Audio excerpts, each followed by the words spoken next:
Thank you, Joy. And the person of my good friend, Joy-Alford. Welcome, Joy. Welcome to Color Me Poetry. Welcome back again. Thank you so much. And this time you're here by yourself, and you're here promoting your new book. Right. And it's entitled? Lord, I'm Dancing as fast as I can. And actually, I do perform as Sister Joy when I perform solo. Okay. So today, I'm Sister Joy. Sister Joy, and I'm so honored to be here. Thank you very much for having me as your guest. It's wonderful to have you here. Why where'd you get this title, Lord, I'm Dancing Fast as I Can?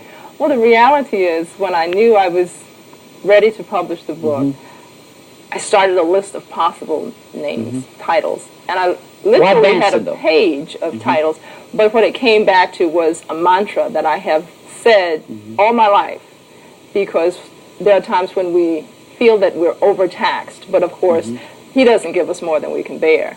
So my mantra has been, you know, lifting the hands and the eyes and saying, Lord, I'm dancing as fast as I can. It's a prayer as much as an affirmation. Yeah, that's how I thought of it, as an affirmation, really. Yes. And affirmations are important, whether they're spoken or whether you just, you know, feel them inside. Absolutely. Of yourself. They are very important. Your new book is doing quite well. Thank you. And it's a collection of poetry and a beautiful picture on the cover also. Now, with your book, what made you want to do a book of your own away from the group? Well, actually, each of us in the group has, as a part of our mission, we support each other individually as well as the group coming together as a means of expression for the community as black women, expressing what it's like to be black women in America. And we necessarily lift up messages of empowerment. That empowerment translates to personal empowerment. So each of us is working on and has been working on our individual books of poetry from the onset. I just happen to be the first to publish mine, but there will be books coming from Billy and Lady Di as well. Yes. Collective Voices, I want to talk about them for a second because you are a part of the group, and actually you are the founder. Yes, I am. Of Collective Voices. What is Collective Voices? Well, Collective Voices is a sisterhood of African American poets that has a connection with the community, and we are, each of us, native Washingtonians, and so we have a special connection with Washington, D.C., our native land, our native home. And so what we try to do is to reach back to the community, giving messages that are of relevance to social issues, of inspiration, of love. And we touch on, hopefully, all of the relevant areas of society today. Much of my poetry does deal with social issues, and I've been asked how do I feel about being labeled a political poet.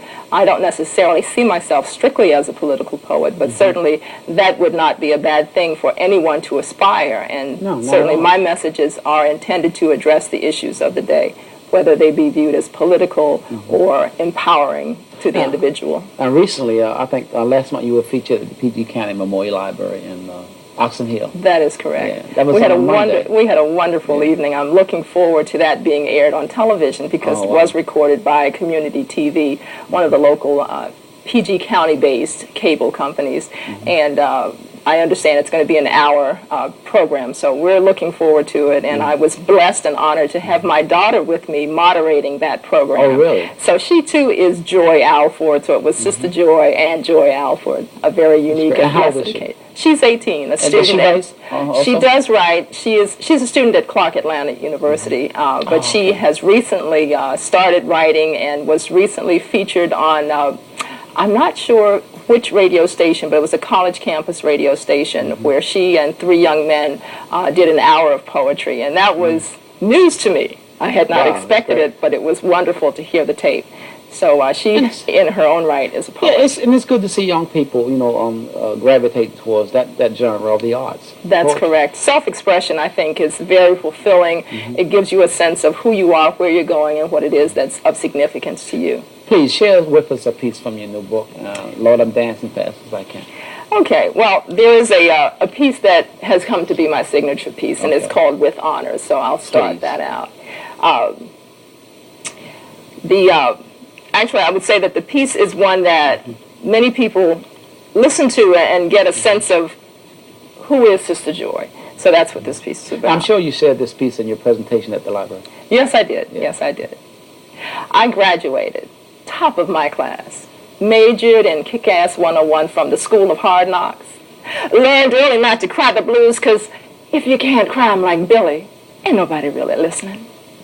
Learned to take what I need, make what I need happen, find my own sunshine, and pray to my own God. Learned that nothing somebody else gives me is ever worth more than something I earn for myself. And I deserve everything good life has to offer. So don't tell me what you're going to do for me, how you're going to take care of me, how you've got my back. No, because you see, I graduated summa cum laude. Soon I'll come, Lord, to understand why houses stay boarded while my sisters sleep on street grates at night. Soon I'll come, Lord, to understand why farmers burn crops while children starve around the world. Soon I'll come, Lord, to understand why some choose to incarcerate rather than educate those who have been systematically excluded from a society born largely of penal colony expatriates. Soon I'll come, Lord, to understand why governments can send people to the moon, satellites into space, can trace the dawn of distant stars, but can't intercept drugs crossing borders between neighboring continents or cartels. Until then, I'll hand back your handouts because I see them as the put-downs they really are.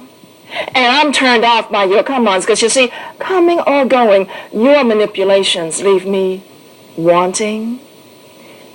I reject your suggestion that I should feel privileged to live in a society where I am not respected. My man is the first suspected, and my children, Lord, my children are the first to die.